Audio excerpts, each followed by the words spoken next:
Sortons de la maison. Vite. Qu'est-ce qui se passe? C'était quoi? Je sais pas. Dans cet épisode, C'est comme si Bex était possédé par un esprit. une enquête paranormale captée sur vidéo tourne au drame. Tout à coup, c'était comme si j'avais le bas du corps paralysé. Si vous êtes là, manifestez-vous. Il l'a lancé vers moi. En Angleterre, une entité mystérieuse terrorise un homme chez lui. Vous lui avez dit de se manifester. Pas de cette façon, il lance des tasses et des assiettes sur moi. J'avais du mal à respirer. C'était comme si mon cœur avait cessé de battre. Dans le New Jersey, aux États-Unis, quelque chose perturbe cette chienne curieuse. Elle refuse de se rendre dans la cuisine par le passage le plus direct. Elle fait le tour pour l'éviter. Qu'est-ce qu'il y a, M? Je crois que c'est l'esprit de Bagels. Et il grogne pour lui faire comprendre. C'est à moi, tiens-toi loin.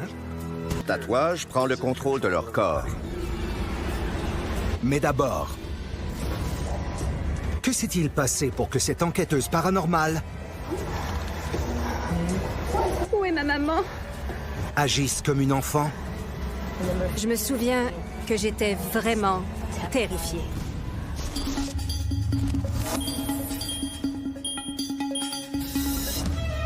Voici les Reynolds, un couple marié qui pratique un métier extraordinaire. Je m'appelle Bex Reynolds et je suis enquêteuse paranormale. Sean est mon mari et c'est aussi mon partenaire en affaires. Bex et moi menons des enquêtes dans des lieux hantés depuis plusieurs années. Notre première enquête s'est déroulée dans notre propre maison avec un médium. On mène toutes nos enquêtes ensemble. Je trouve ça exceptionnel de pouvoir faire l'étude des phénomènes paranormaux avec Sean. Ça ne prend qu'un hochement de tête ou un regard et on sait ce que l'autre pense. C'est la chose que je préfère quand je travaille avec ma femme. Sean et Bex ont été appelés pour enquêter sur de l'activité anormale dans le théâtre New Mills à Manchester. Le directeur Paul Holt a été témoin de phénomènes inexplicables pendant qu'il travaillait. J'étais en train d'ajuster l'éclairage pour une pièce de théâtre. J'étais seul dans l'immeuble. Les lumières dans la salle étaient éteintes et je travaillais sur scène. J'ai entendu un craquement. J'ai regardé dans la salle et j'ai vu les dossiers des fauteuils qui bougeaient. J'ai trouvé ça curieux. Je me suis dit que ce n'était pas normal, mais sans plus. Je me suis dit que j'avais dû l'imaginer. Ça s'est reproduit. Cette fois-là, j'ai vu une rangée entière de sièges bouger. Il se passe des choses étranges dans cet immeuble que personne ne peut expliquer. On a entendu des histoires à propos du théâtre New Mills. Selon les rumeurs, il y aurait entre autres un esprit sombre lors de spectacles de cabaret. Il y aurait une fille aussi. Et une foule d'esprits d'une époque ancienne qui se promènent. J'ai toujours trouvé ces histoires extrêmement intrigantes. Quand j'entends des histoires à propos de lieux hantés, ça me stimule et ça me fascine complètement. Alors il faut que je sache ce qui se passe. Sean et Bex ont lu qu'il y aurait une âme perdue qui se promène dans les couloirs à la recherche de ses parents. Sachant que l'enquête pourrait s'avérer dangereuse, le duo a fait appel à l'enquêteur expert Paul Jowett. C'est un expert en phénomènes paranormaux. Il joue un rôle clé dans nos enquêtes. Ils font sans doute appel à moi parce que j'ai une grande expertise qui couvre plusieurs types de phénomènes différents. J'ai beaucoup de gadgets, beaucoup d'expérience et je mène des enquêtes en lien avec le paranormal depuis environ 16 ans.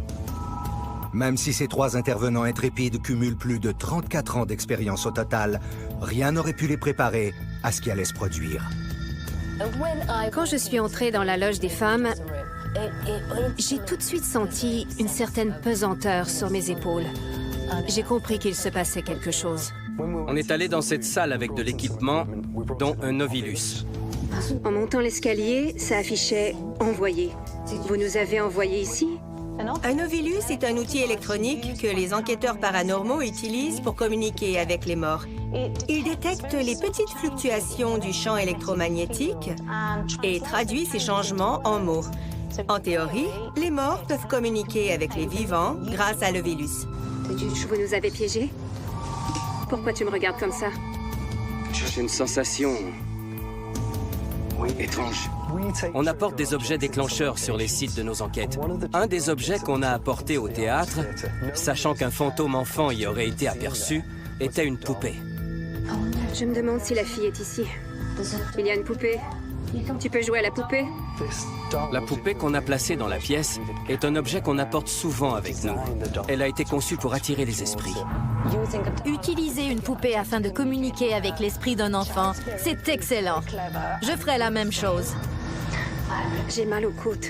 Mal aux côtes? Oui, Tu sens une pression? ça fait mal. Quelque chose ne tournait pas rond. J'avais l'impression qu'on s'était mis dans une situation dangereuse. Épuisé? Ça dit épuisé. Tu essaies d'utiliser notre énergie? Tu n'as pas ta propre énergie. Elle est épuisée. L'atmosphère devenait plus chargée. On posait des questions. Et j'ai commencé à sentir un tout petit picotement dans mes jambes. J'ai essayé d'arrêter la sensation. Cette fille avait peut-être 15 ans. Je me disais que tout allait bien, que j'allais bien, que rien ne m'arriverait avec Sean. L'outil est très actif en ce moment. Il vient de dire maman. Il a dit maman. Bex? Bex? Puis tout à coup, c'était comme si j'avais le bas du corps paralysé. Si Bex se sent à moitié paralysé, les proches... À Manhattan, dans l'État du Kansas, aux États-Unis, un homme a remarqué que des éléments dans sa cuisine avaient été déplacés. Alors il a décidé de tout filmer pendant qu'il était au restaurant.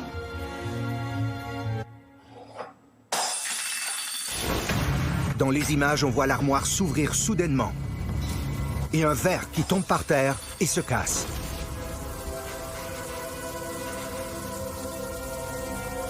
Quelques secondes plus tard, encore plus d'activité. L'homme voit enfin la preuve de ce qu'il soupçonnait. Ok, ça tourne. À Bradenton, en Floride, un frère et une sœur pratiquent leur technique de golf. T'as plié le poignet. Réessaye lentement. Comme ça? Qu'est-ce qui se passe? Mais quand la porte d'entrée semble s'ouvrir toute seule, C'est qui? Qui est là? Oh mon Dieu! Sortons de la maison! Vite!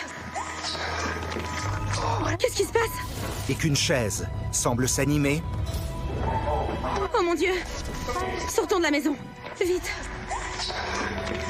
Qu'est-ce qui se passe? C'était quoi? le frère et la sœur ne cherchent pas à trouver des réponses en restant sur place. Retournons à Manchester, où les enquêteurs paranormaux Sean et Bex Reynolds, accompagnés de leur associé Paul Jowett, enquêtent sur de l'activité suspecte au théâtre New Mills. J'ai vu une rangée entière de sièges bouger. L'outil est très actif en ce moment. Il vient de dire maman. Il a dit maman. En peu de temps, l'enquête semble dérailler. Tout à coup, c'était comme si j'avais le bas du corps paralysé. Après ça, tout est devenu flou. Elle ne parle pas du tout.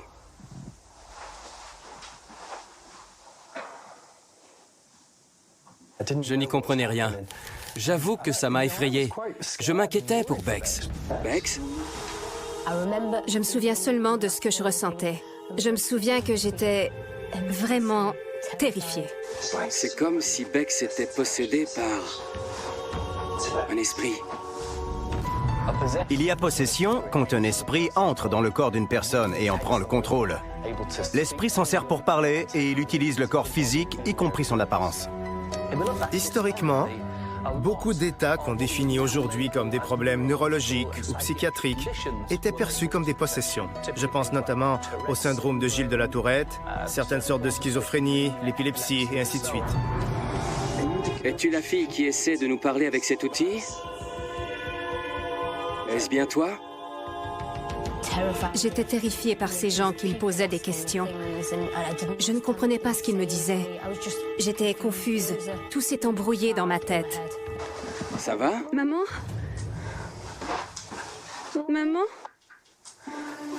Quand Bex a commencé à dire « Maman, maman », j'ai compris que ce n'était plus elle qui parlait. Il y avait l'esprit d'un enfant en elle. Qui es-tu? Non. maman.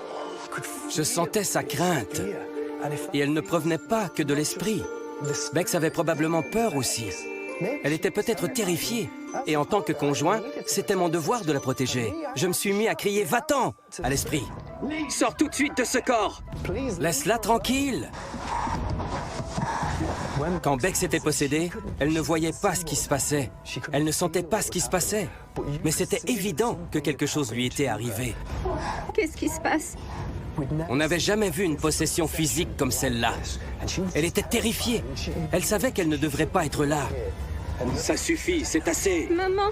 La suite a complètement bouleversé Sean. Vite, vite, vite. Oh mon Dieu! Tandis que Bex se débat avec l'esprit d'une fillette, câble. À Austin, au Texas, un bébé agité pleure pour que ses parents viennent le voir. Cherchant désespérément leur attention, l'enfant grimpe sur la garde du lit et, de façon inexplicable, s'y tient debout parfaitement.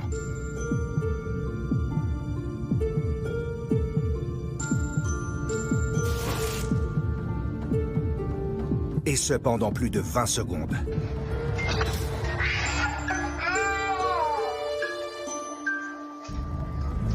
Nous voilà au terrain de jeu.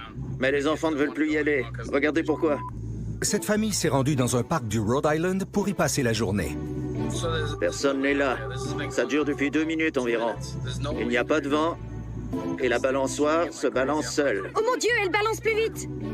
En arrivant au parc, le groupe constate quelque chose d'étrange. Peut-être que quelqu'un l'a poussée. Il ne vente presque pas. Et une des balançoires bouge toute seule. Il n'y a aucun vent. Il n'y a personne dessus en plus. Personne ne se balance. Elle bouge. Aucun vent. Regardez les autres balançoires. Ça veut dire que la sortie improvisée en famille Je vais aller jouer! devra être annulée. Pas aujourd'hui. Désolé. Allô? Pendant ce temps en Angleterre, Si vous êtes là, manifestez-vous. Il l'a lancé vers moi! un homme s'éclate à la maison.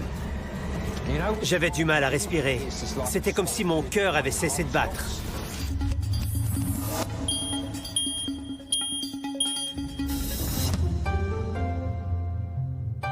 Ian Hawkins a 5 enfants. Il vient d'emménager dans une nouvelle maison à Abbeywood. Le quartier était génial et les voisins vraiment formidables. C'était un super environnement. Peu de temps après son arrivée, les choses ont mal tourné. Un soir, j'ai laissé une tasse sur le comptoir à côté de l'évier. Le lendemain matin, à mon réveil, je suis allé dans la cuisine et la tasse n'y était plus. Je me demandais si quelqu'un l'avait déplacée pendant la nuit. J'ai posé la question aux enfants, mais ils ne s'étaient pas levés. J'ai trouvé ça vraiment étrange. Et ça m'a laissé une impression désagréable. Il y a eu d'autres incidents. Un soir, je jouais aux jeux vidéo et tout à coup, les rideaux ont commencé à bouger. Ce n'était clairement pas normal. Pourquoi est-ce que les rideaux bougeaient? La fenêtre était-elle ouverte? Le chat était-il en train de jouer? Je me suis levé pour aller voir. La fenêtre était fermée et le chat n'était pas là. Je me suis rassis et les rideaux ont bougé de nouveau. Je me suis dit qu'il valait mieux filmer ça. Alors j'ai sorti mon cellulaire et j'ai enregistré ce qui se passait. Tout à coup, le lustre a commencé à bouger. Je commençais à avoir très peur. Je ne me sentais plus en sécurité. Quand il est question d'un rideau ou d'un lustre qui bouge, c'est le genre de manifestation typique à laquelle on peut s'attendre d'un esprit frappeur. Il y a des milliers de cas répertoriés chaque année partout à travers le monde. La plupart des gens croient que c'est un esprit démoniaque, mais ce n'est pas toujours le cas.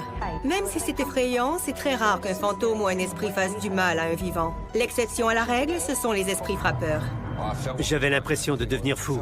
Je pensais que je perdais la tête. J'en ai eu assez. Je savais qu'il y avait un problème. J'avais entendu parler des phénomènes paranormaux et des esprits. Alors j'ai fait venir quelqu'un qui pourrait peut-être me donner des réponses. Je voulais m'assurer que je n'étais pas en train de délirer, que je n'imaginais pas tout ça. Perturbé depuis des mois, Ian a fait appel à l'enquêteur paranormal, Danny Taylor. Les gens qui font appel à nous pour des enquêtes sur les phénomènes paranormaux sont tous différents. Ce sont des personnes de tous les âges et de tous les milieux. Je lui ai demandé s'il fallait qu'on filme son enquête. J'ai même proposé qu'on le diffuse en direct, de manière à ce que les gens puissent voir les événements en temps réel. Il voulait le diffuser en direct pour éviter que les gens disent que c'était une fabrication. Non, rien. Une fois l'équipement en place, la diffusion en direct a commencé et le public s'y est intéressé. Dès le début de la diffusion, le public voulait voir les esprits. Les gens nous posaient des questions ou nous faisaient des suggestions. Est-ce que vous filmez? Oui. Demandez-lui son nom. Les gens nous suggéraient de placer certains objets à certains endroits et on l'a fait. J'ai sorti une assiette et une tasse. Je les ai placés sur un tabouret. Qu'est-ce que ça dit? Faites bouger les chaudrons et les casseroles. Bien. Je crois que c'était une grave erreur, à vrai dire. Quelque chose s'est passé. Quoi? Vous avez vu ça? Merde.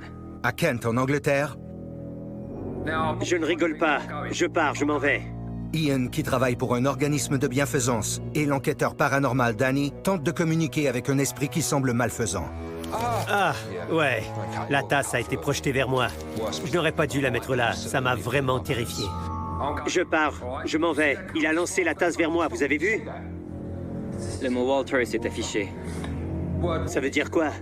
C'est un prénom. C'est un prénom. Sérieusement? Le prénom s'est affiché et mon téléphone s'est éteint. J'étais sous le choc, mais en même temps, je trouvais la réaction d'Ian très comique. Avez-vous vu ça? Dites-moi que oui, bon sang, ne me provoquez pas. Si vous aviez été à ma place, vous auriez compris que ça allait bien au-delà de la peur. C'était de la terreur. Je ne vous joue pas de tour. Avez-vous vu la tasse tomber? Au départ, j'avais du mal à respirer. C'était comme si mon cœur avait cessé de battre. C'était peut-être une entité qui voulait nous jouer un tour. Les esprits trouvent ça drôle. Sinon, c'était plus sérieux. Il s'agissait peut-être d'un esprit frappeur. Ou, et ce n'est pas ce que je souhaitais, un démon. Il y a eu de l'activité et on a vu l'icône de démon s'afficher. Je m'en vais. Je sors de cette foutue maison immédiatement. Je suis sérieux, je m'en vais. Au revoir. Danny a parlé d'un démon en parlant de Ska. Les démons sont extrêmement rares. Normalement, quand les gens ont vraiment peur comme ça, c'est qu'ils sont en présence d'un esprit négatif. On dit que les démons sont des anges déchus et qu'ils agissent sous les ordres et l'influence du démon ultime, Satan. Dans ce cas-ci, je ne crois pas qu'il s'agit d'une présence démoniaque. À mon avis, Ian a provoqué l'esprit. En voulant l'interpeller, il criait, mais il aurait pu lui parler plus poliment. Je crois que dans ce cas-ci, Ian aurait dû rester calme et demander gentiment à l'esprit s'il souhaitait communiquer. Ces gestes brusques de lancer des assiettes et des tasses vers lui étaient une manière pour l'esprit d'exprimer son mécontentement. Il ne voulait certainement pas qu'on le provoque. À plus tard. Je ne resterai pas ici à voir ces choses tomber au sol. Cette tasse a été lancée. Je m'en vais. Merci. Je suis sérieux. Je pars. Vous vouliez communiquer, l'esprit vous parle. Oui, mais là, c'est trop. Je refuse qu'on lance des choses sur moi. J'étais hors de moi. Je voulais quitter la maison. Je voulais vraiment sortir de là. Pourquoi est-ce que c'est tombé? Parce que vous l'avez provoqué. Mais non, j'ai demandé un signe. Si quelqu'un vous approchait dans la rue et vous provoquait, qu'est-ce que vous auriez envie de faire? C'est la même chose pour un fantôme. Je ne l'ai pas cherché. Mais oui, c'est faux. Vous le souhaitiez. Pas du tout, je suis sérieux, je ne voulais pas ça. Vous lui avez demandé. Pas comme ça, ce n'est pas ce que je souhaitais, je suis sérieux. Vous devriez le remercier. Pourquoi? Pour avoir lancé des choses sur moi? D'avoir manifesté sa présence. Merci d'avoir manifesté votre présence, au revoir. Pensez-vous vraiment qu'Ian voulait provoquer l'esprit? À mon avis, son comportement et ses propos n'étaient pas très respectueux. Comment provoque-t-on un esprit? Comment peut-on insulter un esprit? Vous le savez? Moi, non. Oui, j'ai levé le ton, j'ai crié. Je ne veux pas rester ici, je suis sérieux, je veux partir. Mais non, restez, ça va. Allô? Cessez de vous en faire, calmez-vous. Allô? Êtes-vous là? Allô? Si vous êtes là, manifestez-vous. Il l'a lancé vers moi! Après ça, je me suis dit que j'en avais eu assez. Je ne voulais plus vivre dans cette maison. Il s'est passé trop de choses effrayantes. Et j'ai des enfants, je dois les protéger. Il l'a lancé vers moi! À la suite des événements qui ont eu lieu ce soir-là, Ian a décidé de quitter la maison pour de bon.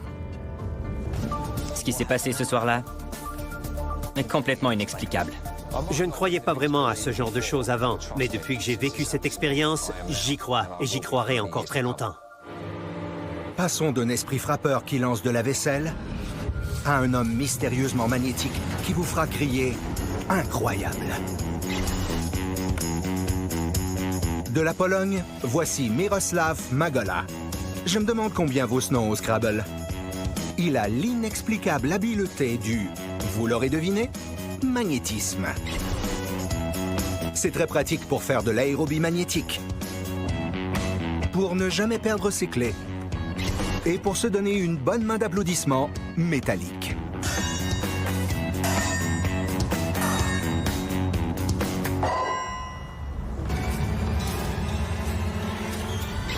Avenir. Pour eux, c'est un fait. Ils croient tous que l'esprit de leur tatouage prend le contrôle de leur corps.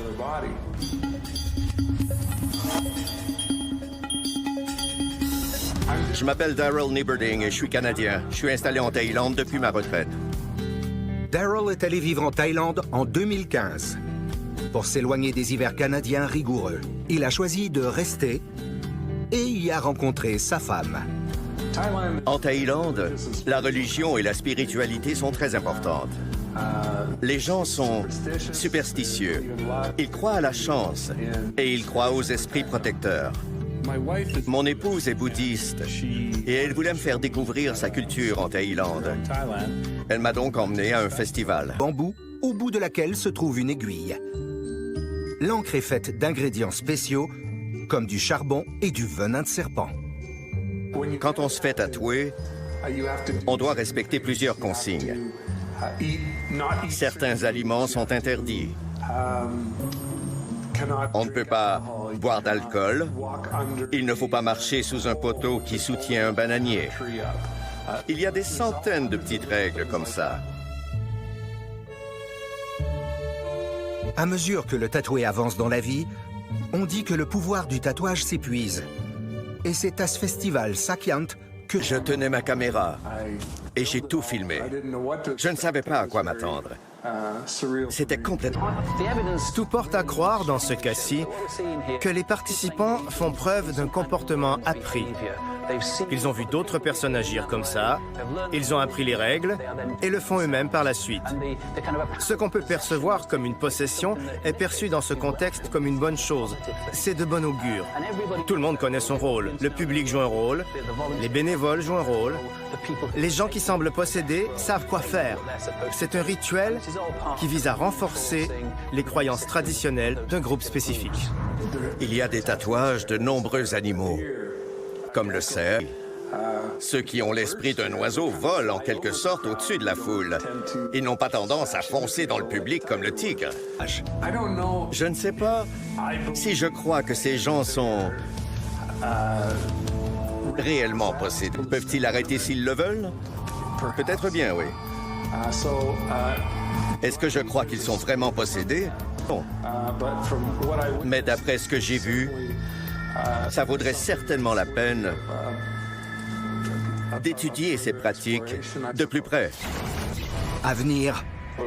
Ici où je mets le pied, il y a une gâterie à la patate douce que ma chienne adore. Quelque chose effraie cette chienne gourmande. Elle refuse de s'en approcher. Il a fait agir bizarrement. Je crois que c'est l'esprit de Bagels et qu'il grogne pour lui faire comprendre. C'est à moi, tiens-toi loin.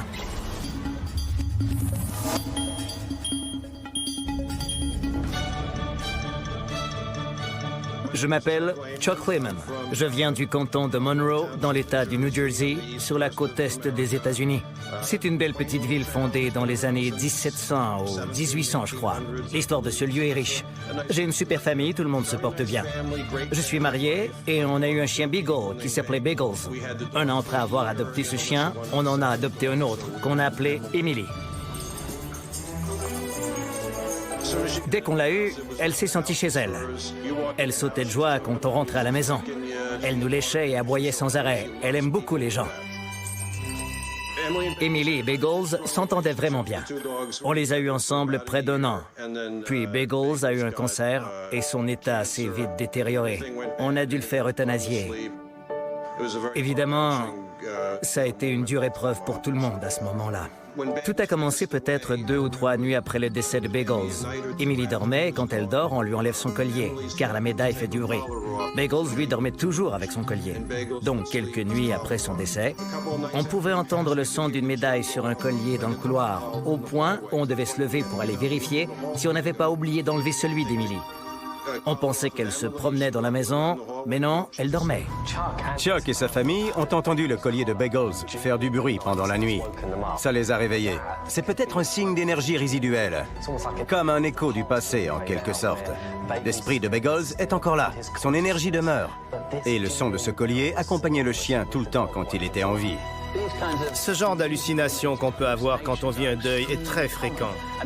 On peut entendre ou voir des choses, ou même sentir une présence. Et en général, ça réconforte les gens, comme dans ce cas. Dans la maison, il n'y a pas que les humains qui vivent une expérience inhabituelle. Je dirais qu'Emily a commencé à agir bizarrement, à mon souvenir, quelques mois après le décès de notre autre chien Bagels.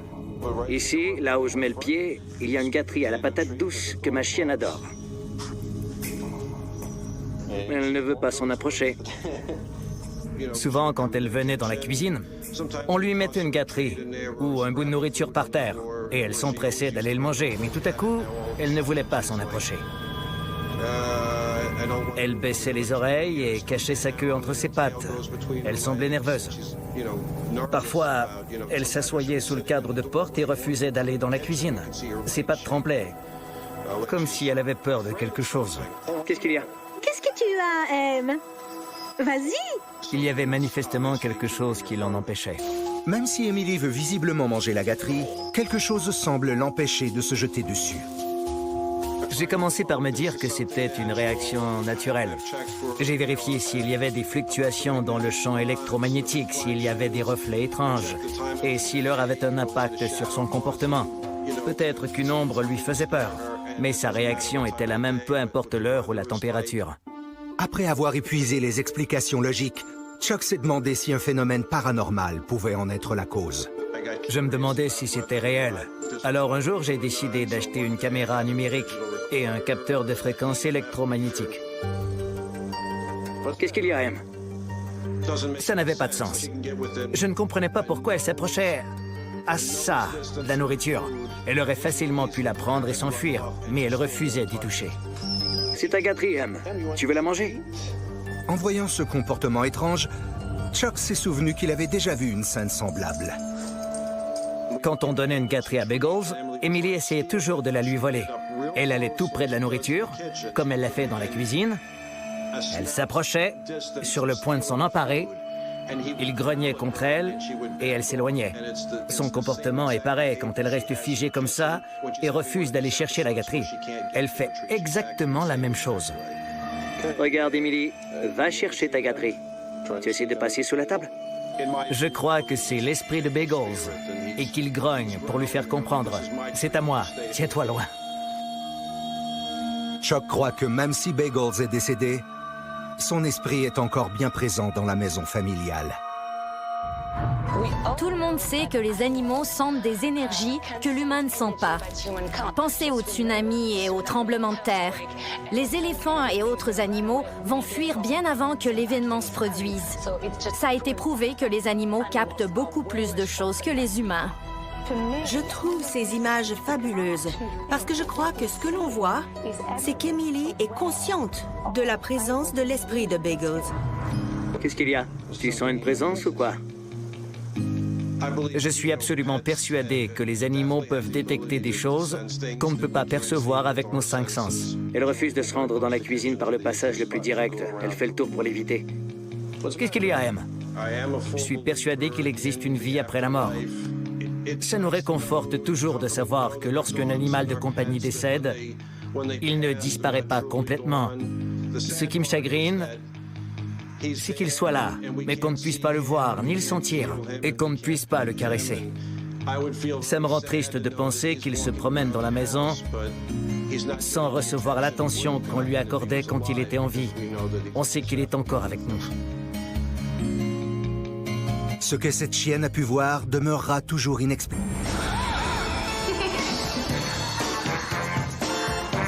On dirait qu'une force paranormale s'est emparée de ce bébé.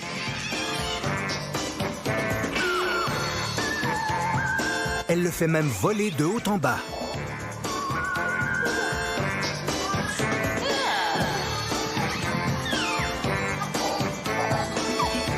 Est-ce un phénomène paranormal? Ou serait-il parental? Ce garçon est si concentré à se prendre en photo qu'il ne remarque pas qu'un tabouret se déplace tout seul.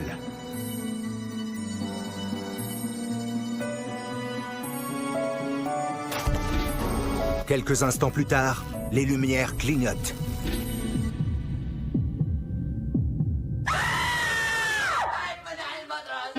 C'est alors qu'on apprend que ce n'était qu'un tour très bien joué.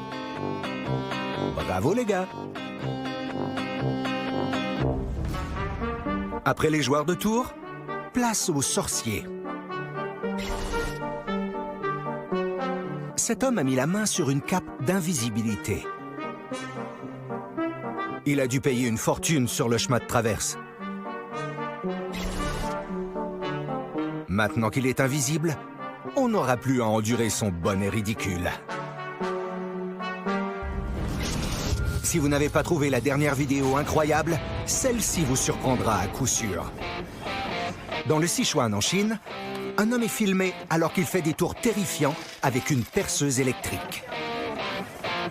Petit rappel amical, n'essayez pas ça chez vous. C'est absolument incroyable de voir que la perceuse n'a pas percé la peau de cet homme.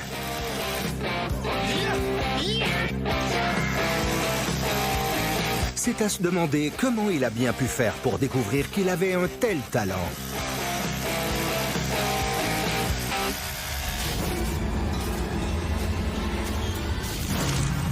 De retour au théâtre New Mills à Manchester, le couple d'enquêteurs paranormaux Sean et Bex Reynolds sont en train d'enquêter sur de l'activité inhabituelle. À mesure que l'enquête avançait, la situation est devenue particulièrement macabre. Ça suffit, c'est assez. Maman? Un esprit s'est attaché à Bex. Vite, vite, vite! Oh mon Dieu! Et devient violent avec Sean. J'ai senti une force me pousser. C'était tellement puissant que ça m'a surpris et je suis tombé par terre. Oh mon Dieu! Vite, vite! L'esprit qui la possédait ne voulait pas que je la touche. Je voyais que l'esprit la possédait de plus en plus. La situation devenant dangereuse, il n'y avait qu'un homme avec l'expertise nécessaire pour les aider. Vite, vite! Que se passe-t-il? Quelque chose m'a poussé quand j'essayais de l'approcher. J'ai senti une force me pousser. C'était comme une décharge électrique dans mon corps. Quand Paul est entré dans la pièce et qu'il a enfin vu l'état de Bex, je me suis senti soulagé. J'espérais vraiment qu'avec son aide, on arriverait à ramener Bex. Qu'est-ce qu'il y a? Maman? Tu n'es pas Bex. Non? Comment t'appelles-tu? Il faut rester calme et en contrôle. Si une énergie négative est présente, il ne faut surtout pas lui montrer qu'on a peur. Sinon, elle s'en nourrira. Maman? Il n'y a rien à craindre. Je me suis dit que quelque chose ne tournait pas rond. Je ne la toucherai plus. Comment t'appelles-tu? C'est trop risqué. Je sentais un grand danger dans cette pièce et il fallait que ça cesse. Il fallait arrêter cette possession. En ce moment, tu déranges quelqu'un. Non, C'est vrai. non. Maman? Je comprends que tu veuilles ta mère. Où est ma maman? Je me suis rendu compte que la seule chose à faire, c'était de faire comprendre à cette fillette que ce qu'elle faisait n'était pas correct. C'est pour ça que je me suis mis à la hauteur d'un enfant, plutôt que de la dominer en restant debout. Je voulais qu'elle se sente en confiance, mais qu'elle comprenne qu'elle devait laisser Bex tranquille. Maman? Il n'y a rien à craindre. Tu n'as rien à craindre du tout. Comment t'appelles-tu? Tu peux me le dire. Je luttais pour me libérer. Je n'arrivais pas à m'extirper de ce sentiment de paralysie. Tout était flou dans ma tête. Je ne comprenais rien. La situation aurait pu devenir très dangereuse si elle avait été mal gérée. Je sais que tu dois être effrayé. En ce moment, je crois que tu fais peur à notre ami. Ce n'est pas ce que tu souhaites, je crois. Où est ma maman? Je ne sais pas, ma chérie. J'aimerais que tu me donnes la main. Non, Je veux que tu prennes ma main. non. Je crois que je peux t'aider. C'est quoi ça? Ne t'en fais pas. Fais-moi confiance, donne-moi la main. Pourquoi? Je veux t'aider. Prends ma main. Je ne te ferai pas de mal. Il me demandait de lui donner la main. Il le répétait constamment. Finalement, Bex l'a entendu dire « Donne-moi la main ». Allez, chérie, je ne te ferai pas de mal, promis. Merde. Allez, chérie, je ne te ferai pas de mal. Donne-moi la main. Prends ma main. Et voilà. Écoute-moi, éloigne cet esprit de toi. On veut que tu reviennes. Reviens-nous, Bex.